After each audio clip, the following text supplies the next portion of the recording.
My name is Nathan, and the first time I understood something was wrong. Genuinely, structurally wrong. The kind of wrong you can't paper over with goodwill.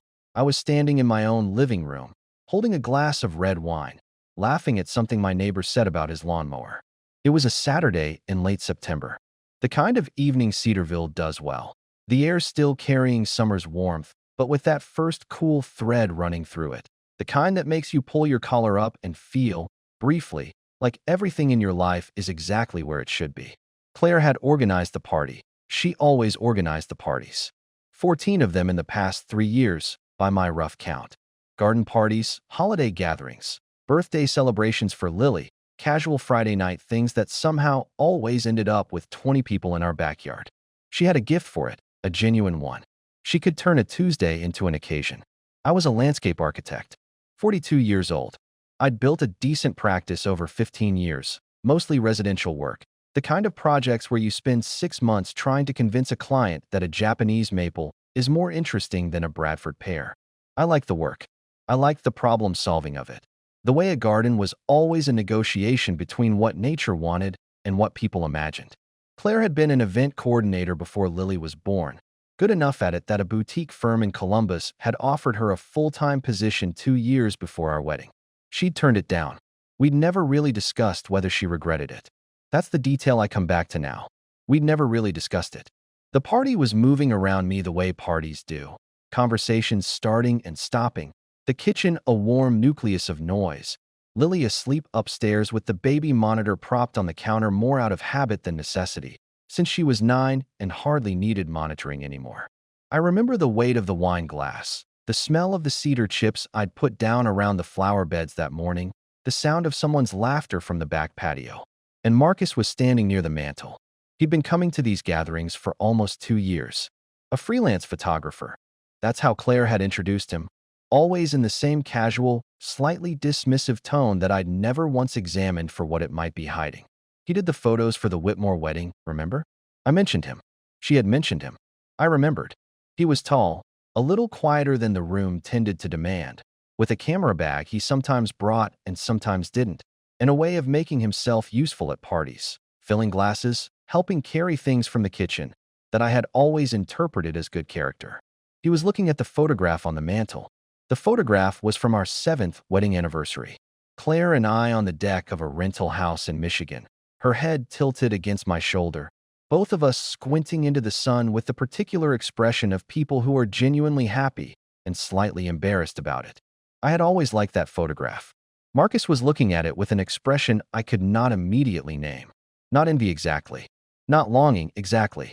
Something quieter and more certain than either of those things. He reached out and touched the frame. Just briefly, just the edge of it, with one finger.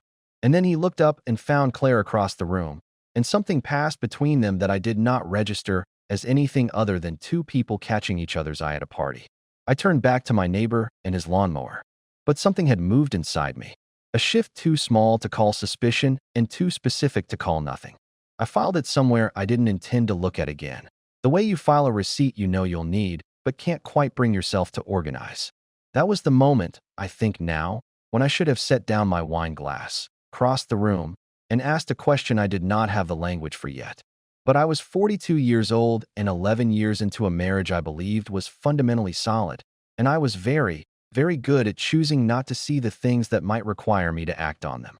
The party continued. Claire laughed at something Marcus said near the kitchen doorway. She touched his arm, briefly, the kind of touch that looks like nothing in a room full of people. And then she turned and caught me watching, and she smiled, and I smiled back, and I told myself that what I had seen by the mantel was nothing. It wasn't nothing.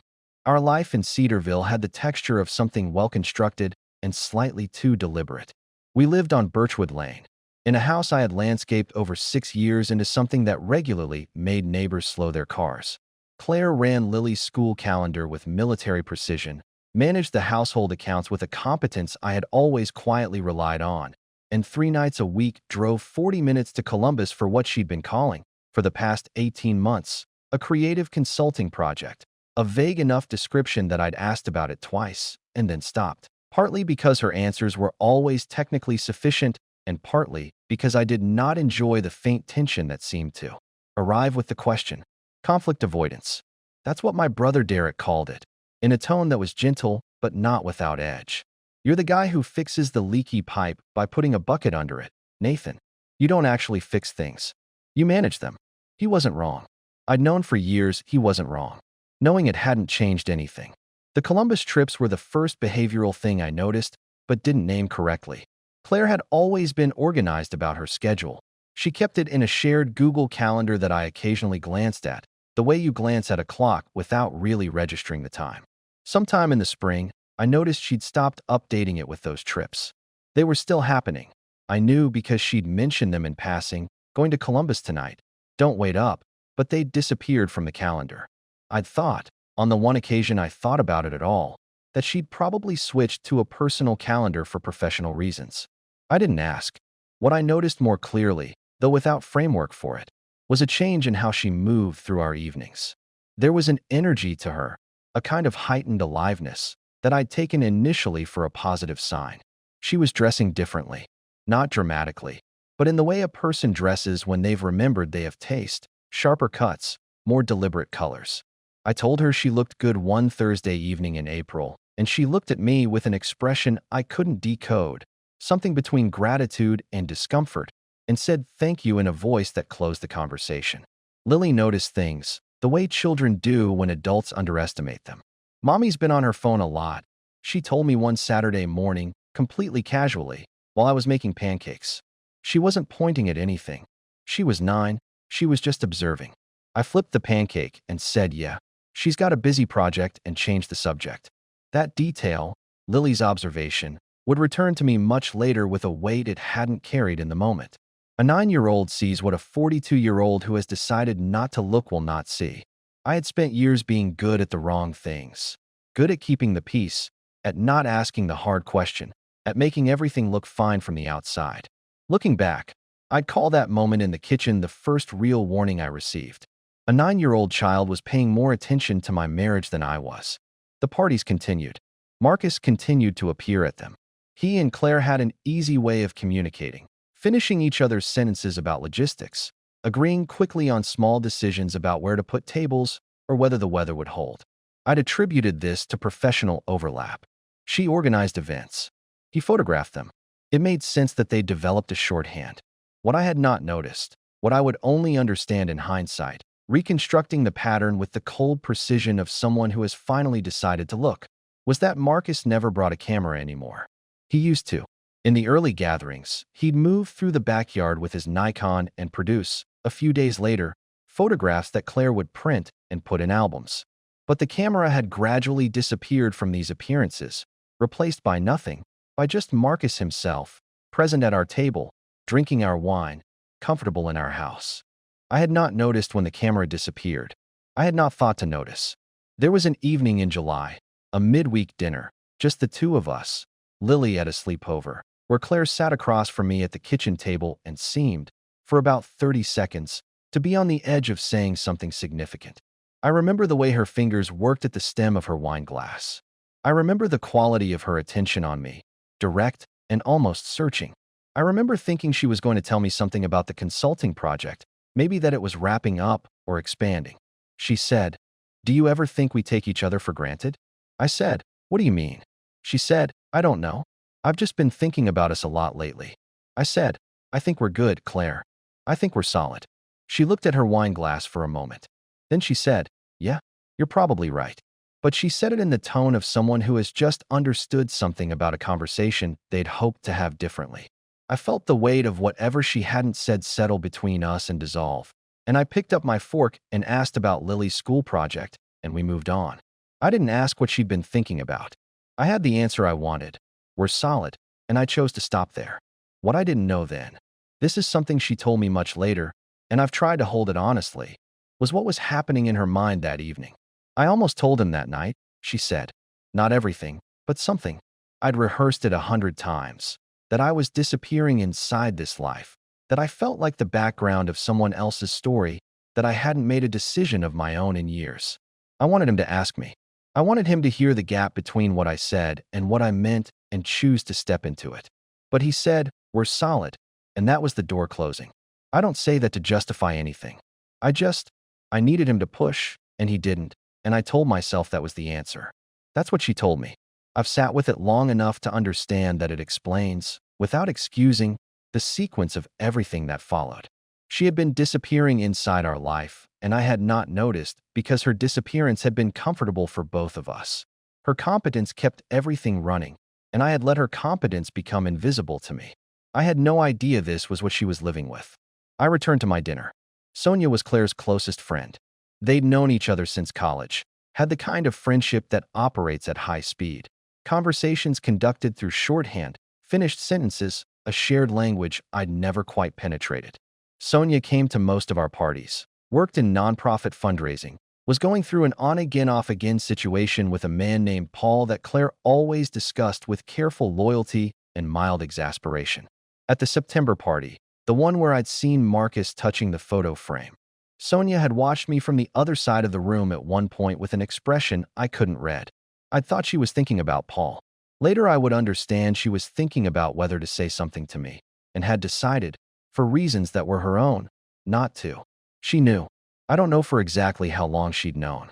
I've asked her once, directly, and she said, long enough that I should have told you sooner, and I'm sorry. She said it in the voice of someone who has already judged herself and found the judgment fair. I didn't push further. Some things you have to decide to let settle without pulling at them. The October gathering arrived the way they always did. Claire organizing, Claire managing, Claire in her element, and me moving through it with a warm glass of wine and the pleasant sensation of a man who believes his life is working. Marcus arrived at 7:15. He brought a bottle of Malbec and a joke about traffic. He shook my hand with the easy warmth he always brought to these evenings and said, "Great garden, Nathan, seriously, that Japanese maple is doing incredible work," and I laughed and thanked him and poured him a glass.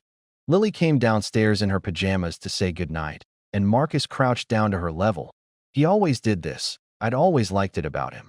And he said, "Sweet dreams, Lilybug." It was a nickname. He had a nickname for my daughter. I didn't react, but I heard it. In the particular way you hear something that your mind files under "look at this later," but your body has already understood. Lily smiled and ran upstairs, and the party continued, and I held the warmth of the evening around me like a coat I wasn't ready to take off. November arrived with a persistence that Cedarville winters have. Not dramatic, just relentless, gray pressing down on gray. I started working late. Not intentionally, not as a decision, but as a drift. There was a commercial project in Westfield that needed more attention than I'd planned for, and I found that staying at the office until 8 or 9 had a particular clarity to it. Just me and the drawing board and the problem, no ambient domestic noise. I told myself this was temporary. It was the kind of temporary that has a way of becoming permanent if you let it. Claire and I had been moving around each other in a way that I couldn't quite name. Not coldly, not with any specific tension I could point to, just with a new precision. We coordinated Lily's schedule with efficiency. We were polite at dinner. We had the kind of conversations that cover all the required ground and leave no room for anything else. We were running a household together, and somewhere in the running of it, we had stopped checking in with each other. I noticed, in November, that Claire had taken to angling her phone away from me when it was on the kitchen counter. A small thing. The kind of thing you could explain 100 different ways. I explained it to myself as habit. She valued privacy, she always had, and I let it go. But something in me had begun to pay a different kind of attention. It was Derek who first introduced the word I was avoiding.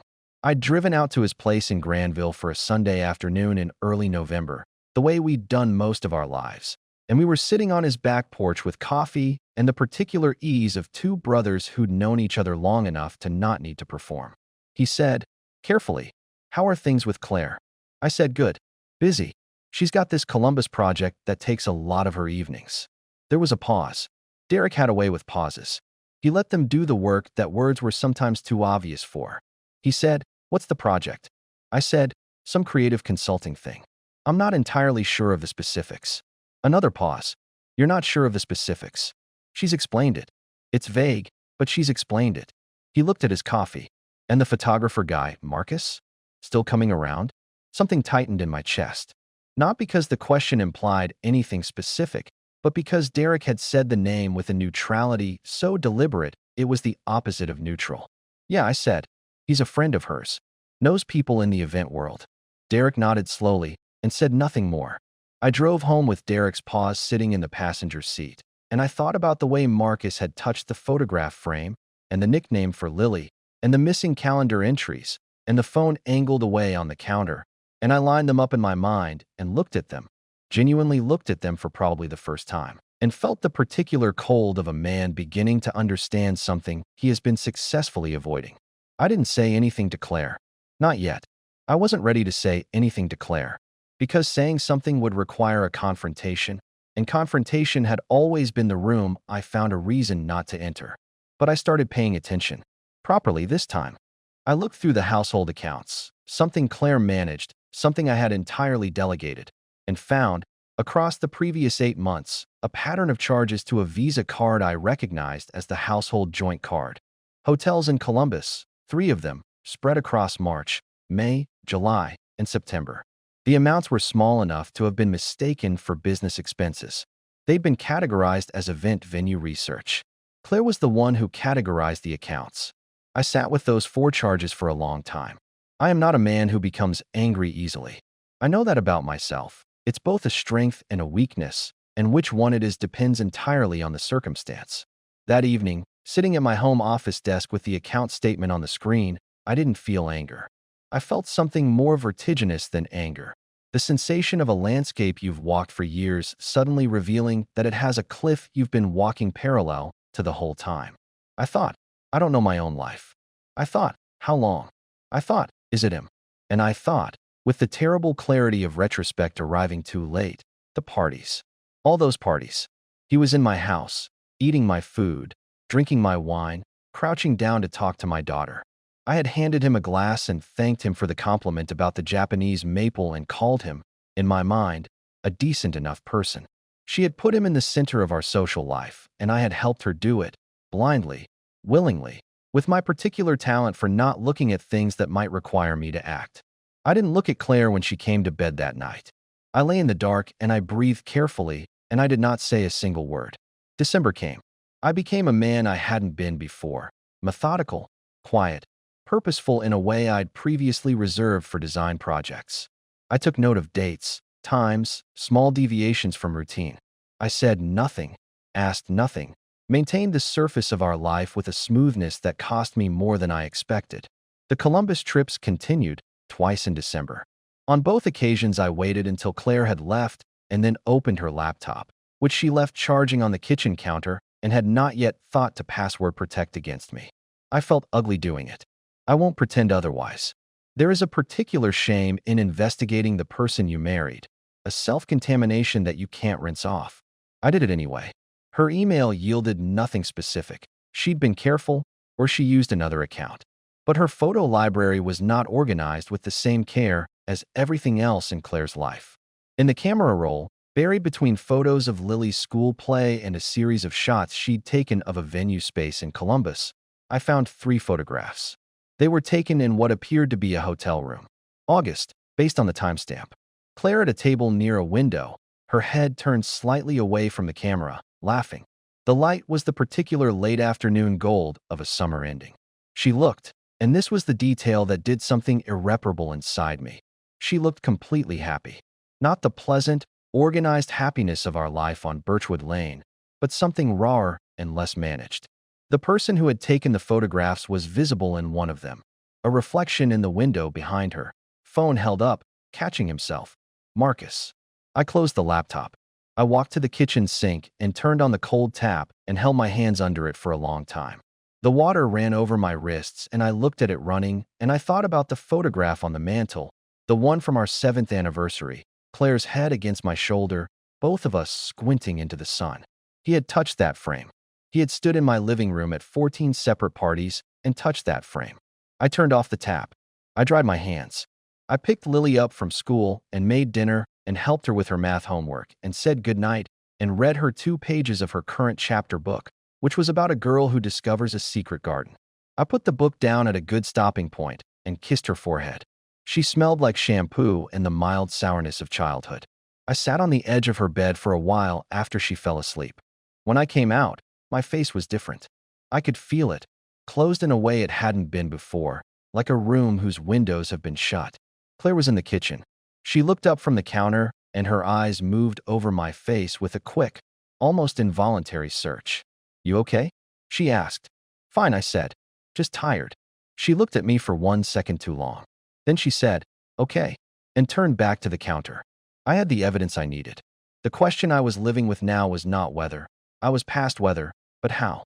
How to have the confrontation I had spent my entire adult life structuring my behavior to avoid. I had always believed that not confronting things was a form of kindness. Sitting in my home office that night, I understood what Derek had understood about me for years. I had been confusing kindness with avoidance, and the cost of that confusion was sitting in the camera roll of my wife's laptop in a hotel room in Columbus. There was a practical detail I hadn't resolved. Marcus was expected at the December gathering, the 15th one. The one Claire was already planning. She'd mentioned it at dinner earlier in the week with the breezy competence she brought to all of it. Just a small thing, maybe 20 people. I said nothing. I waited. She told me, much later, what that December felt like from her side. I've thought about whether to include this, and I've decided I have to, because leaving it out would make the story simpler than it actually was. "I knew," she said. "By December I knew you knew something. The way you looked at me, it had changed. Not dramatically. You were never dramatic. But there was a distance in you. I kept waiting for you to say something, and you didn't. That was almost worse. I kept thinking, maybe I'm imagining it. Maybe he just has a hard project at work. And then I'd catch you looking at me with this specific expression, and I'd know I wasn't imagining it. And Marcus was pushing. He wanted me to tell you, or to leave, or to make a choice. He said he wasn't going to keep showing up at dinner parties and watching me pretend. He gave me until the end of the month. He meant it. I was terrified, not just of losing you. I'd already done something that meant I didn't deserve to keep you, but of everything else. The house. Lily. 11 years. The version of myself I'd be on the other side of that conversation. I kept thinking, maybe there's a version where it just stops and no one has to know. I knew there wasn't, but I kept thinking it anyway. That's what she was living with. I didn't know it then. I only know it now. The December gathering was a Friday. The week before it, I called Derek. "Come to the party," I said. A pause. "Why?" "Because I need someone there who knows me," I said. He came. The evening began exactly the way the previous 14 had. Claire had arranged the living room with her usual precision. The good candles, the wine already breathing on the counter, a playlist moving through the speakers at exactly the right volume, not loud enough to prevent conversation, not quiet enough to feel absent. She was wearing the blue dress, the one with the collar I'd always liked. She looked beautiful and organized and slightly too controlled, the way a person looks when they are managing something underneath the surface of their face. Derek arrived at 6:30 before the other guests. He shook my hand and then pulled me briefly into a hug, the way brothers do when words are insufficient. "You doing all right?" he said quietly. "I will be," I said. Guests arrived. Wine was poured. Lily came downstairs in her pajamas at 7 to say goodnight, did the round of familiar faces, and stopped in front of Marcus, who arrived at 7:20, Malbec in hand, the same easy warmth, the same handshake, and said, in the direct way of 9-year-olds who do not understand that they are being observed, "Are you going to take pictures again? You haven't brought your camera in forever." The room didn't miss it. A fraction of silence, a hesitation barely distinguishable from a breath. Marcus said, "Not tonight, Lilybug. Maybe next time." "Okay," said Lily, and went upstairs. I watched Claire's face in the 2 seconds after Lily left the room.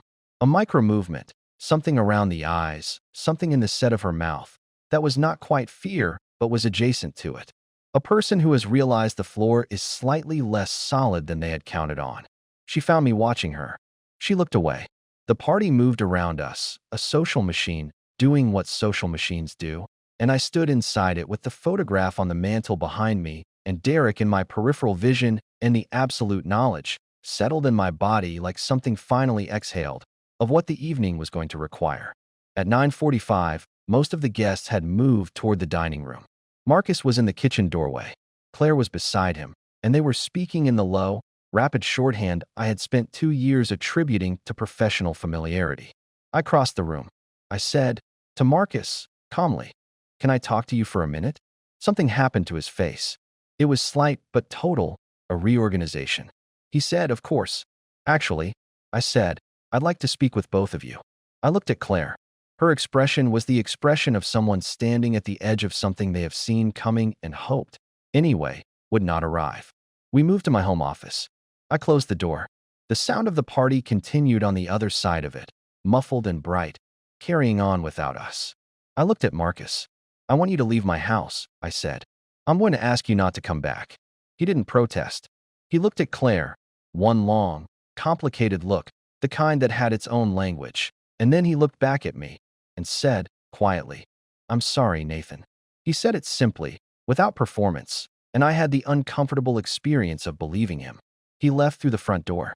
I heard it close. The party, 20 feet away, continued.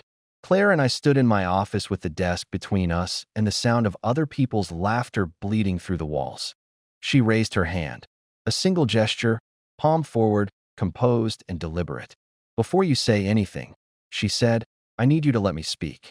I need to tell you everything, in my own words, from the beginning. Can you give me that? Something about the steadiness of her voice broke me open in a way her tears could not have. It was the composure of someone who has been rehearsing for a conversation she knew she'd have to have, and I was not composed. I had managed this evening with extraordinary discipline, and the discipline dissolved in the face of her calmness, in the face of the reality that she had prepared for this conversation in a way that meant it had been, for her, a matter of time. My voice went on the first sentence I tried to speak. I stopped, started again. I managed how long? 14 months, she said. 14 months. 13 parties, then. 13 gatherings in our backyard, our kitchen, our living room, with Marcus moving through them like a fact of our social landscape that I had helped normalize. The number sat in the room between us like something that had fallen from a shelf. I sat down. I didn't choose to. My legs made the decision for me. I sat in my desk chair with my elbows on my knees and my hands gripping each other, and I breathed, and I did not try to manage what was happening to my face or my voice or the wetness that arrived in my eyes, and that I did not try to stop. She stood across the desk. She looked at me with an expression I had not seen before, not defiant, not guilty, not performing remorse. Something more complex and more honest than any of those. She was the woman I had married, and she had been living inside a secret for 14 months, and she looked, in this moment, like someone who has been carrying a weight alone for so long that finally being able to set it down in someone else's presence is almost a physical relief, even when the circumstances of the setting down are catastrophic. She began to speak. It started in September. Last September, not this one, a party actually. One of ours. You were talking to Greg about the Westfield project, and I was in the kitchen and Marcus was helping me put trays together, and I said something. I don't even remember what. Something about how I used to do this professionally, and now I just do it for fun. And I said it like a joke. You know how you say things that are true as jokes so they don't land too hard. And he stopped what he was doing and looked at me, and he said, That's not nothing, Claire. That sounds like it hurts. No one had said that to me. Not in a long time.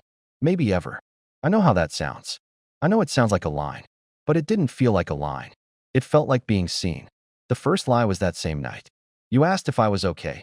You remember, we were cleaning up and you asked. And I said, fine, just tired. Which was technically true and completely false at the same time. What I was actually was awake in a way I hadn't been in years, and terrified of that, and telling myself that one conversation was nothing, that nothing had happened. The first time we met outside of this house, it was November. He wanted to show me some work he was developing, a project. I told myself, it's professional, it's fine. But I knew, by the time I arrived at the coffee shop, that it wasn't professional. I knew by the way my hands were shaking. I sat across from him for 2 hours, and we talked about nothing that was actually about photography and everything that was actually about us. And when I got home, I went upstairs before you were back, and I sat on the bathroom floor, and I thought, I have to stop this. I genuinely thought that. I didn't stop it. What I told myself, and this is the part I'm most ashamed of, was that I deserved this one thing that was mine. Because I had given everything to this life, this house, this version of myself, and I had done it without complaint and without being asked, and I had done it so completely that I couldn't tell you what I actually wanted anymore, because I hadn't let myself want anything for so long that the want had gone underground. I'm not saying this to blame you. You didn't make me give up my career. No one made me. But I gave it up, and the years added up, And somewhere along the way, I stopped being Claire who had a life and became Claire who runs everything, and no one seemed to notice the difference, including me. The Columbus trips started in March. I told myself each one was the last one. I actually believed it each time. That is how well a person can lie to herself. I'd drive home, and I'd see Lily's drawings on the refrigerator, and I couldn't look at them.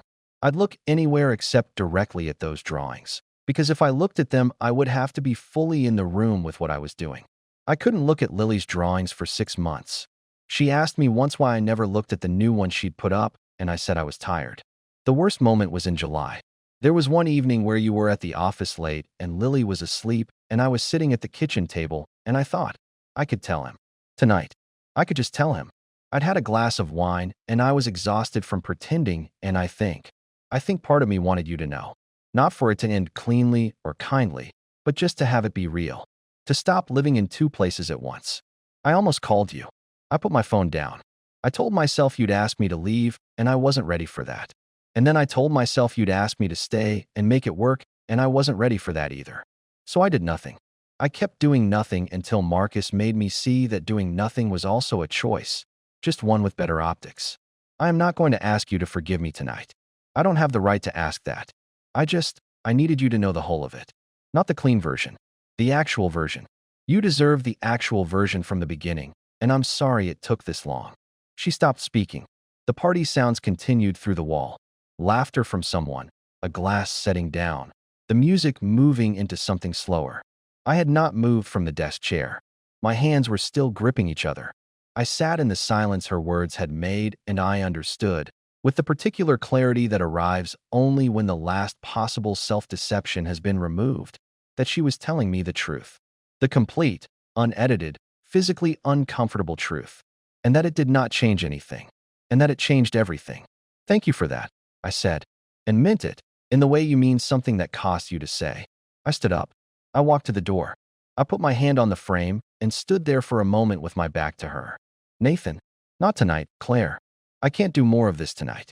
I walked back into the party. Derek found me in 4 steps. He looked at my face, and he didn't say a single word, which was exactly right.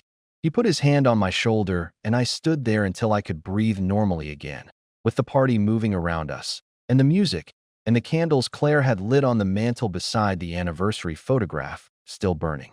The house emptied by 11. Claire moved through the cleanup mechanically, the same routine she always performed after gatherings, the way the hands find their habits when the mind cannot be trusted to direct them. I helped. We moved around each other in the kitchen, clearing glasses, wrapping what was left of the food, without speaking, without finding each other's eyes. At some point she said, quietly, "Where do you want me to sleep?" I said, "The guest room is fine." She nodded.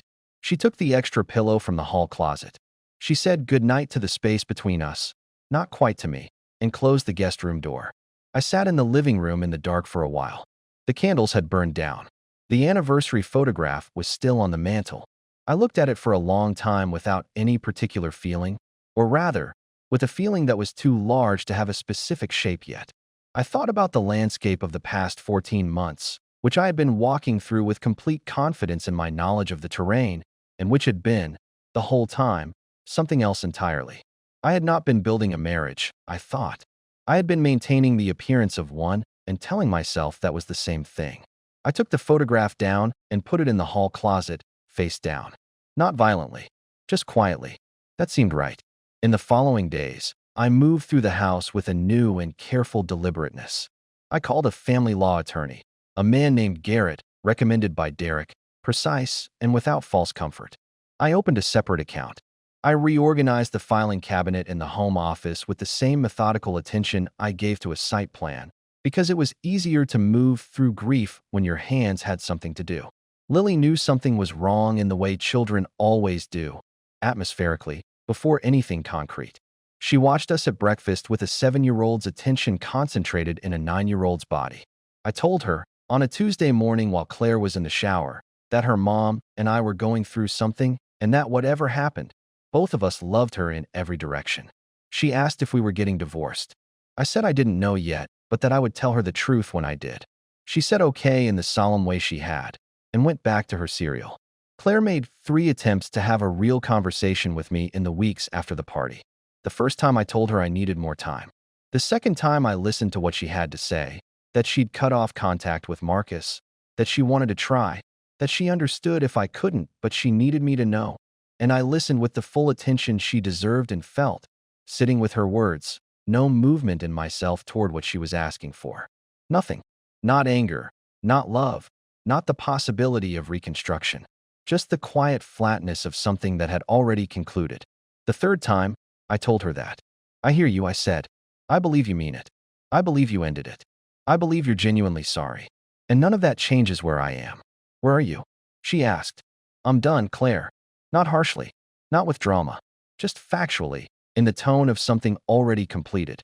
I think we've been done for a while and neither of us said it out loud. She looked at me for a long time. I thought she might cry. She didn't. She had a particular dignity in that moment that I respected, the dignity of someone who understands they do not have the right to fall apart at the person they hurt. She said, I know. A pause.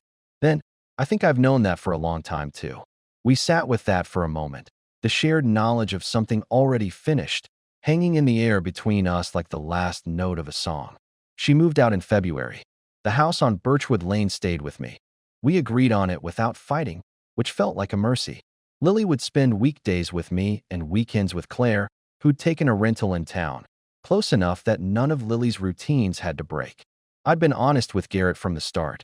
I wanted clean and fair, not punitive. There wasn't a version of punishment that would have left me feeling better. There was only a version of ending this cleanly and getting to the other side of it. The divorce was finalized in May. I spent that summer working in the garden.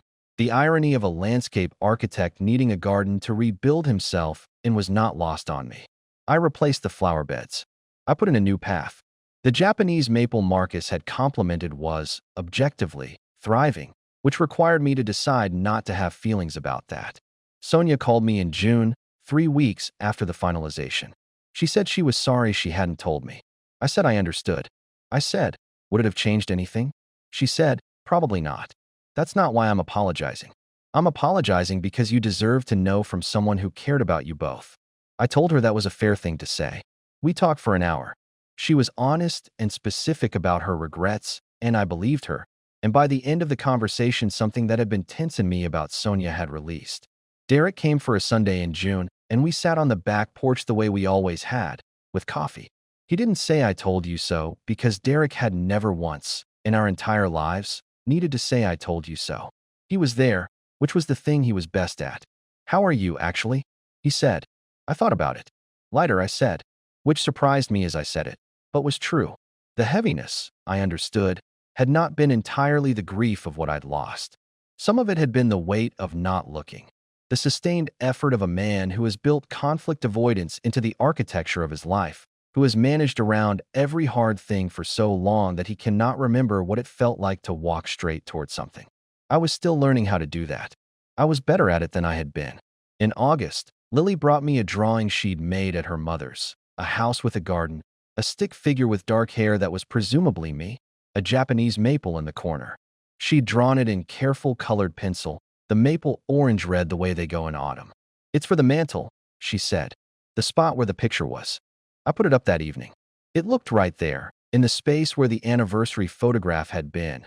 In the house, I was making into something that was mine now, slowly, without drama, one small decision at a time. Some things end. Some things you thought were solid turn out to have been the idea of solid, held in place by two people who had quietly agreed to stop asking whether it was real. The hardest part was not discovering the betrayal. The hardest part was understanding that I had chosen, over and over again, not to look, and that this choosing had been a kind of failing too, less dramatic than Claire's, less visible, but woven into the same fabric. Two people contributing to the same collapse, in different ways and different proportions, but together. Lily's drawing stayed on the mantel through the winter. That was enough.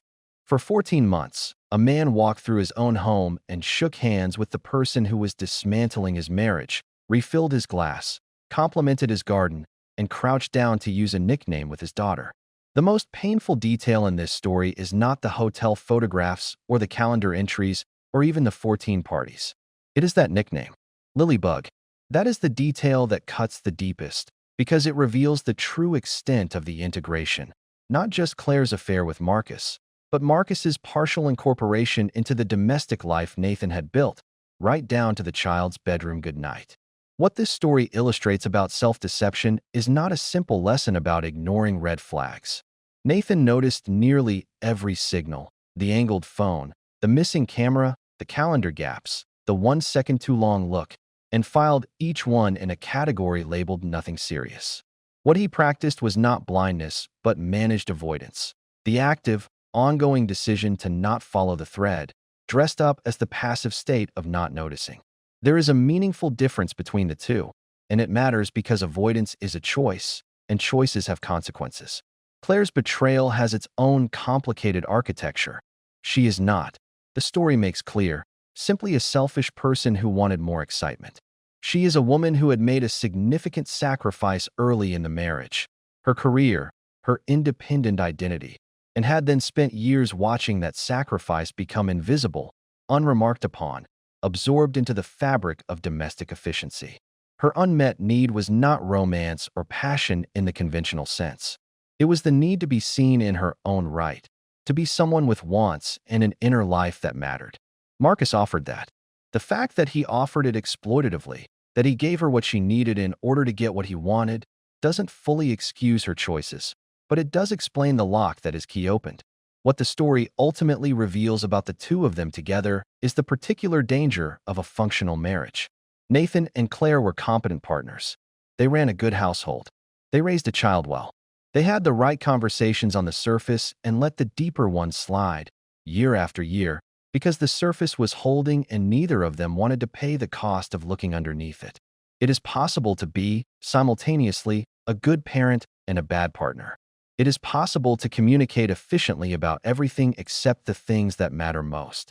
And it is possible to believe a marriage is solid simply because it has not yet broken, when in fact it has been gradually hollowing out under sustained, mutual neglect. Nathan's growth across this story is not dramatic or triumphant. He does not reinvent himself. He does not fall in love with someone new and emerge vindicated. He becomes, quietly, a man who looks at the things in front of him. He trades the managed peace of avoidance for the harder, realer work of being present. He tells his daughter the truth. He ends things cleanly. He lets Sonia's apology land without resentment. He puts the drawing on the mantle. These are small acts, but they are not small in what they represent. A man who has decided, late and at cost, to stop arranging things so they don't require courage. Claire's journey ends in a dignity that she doesn't entirely deserve, but has clearly earned through the only currency available to her now, which is honesty. Her monologue in the office is the best thing she does in the story. Not the confession itself, but the decision to tell it whole.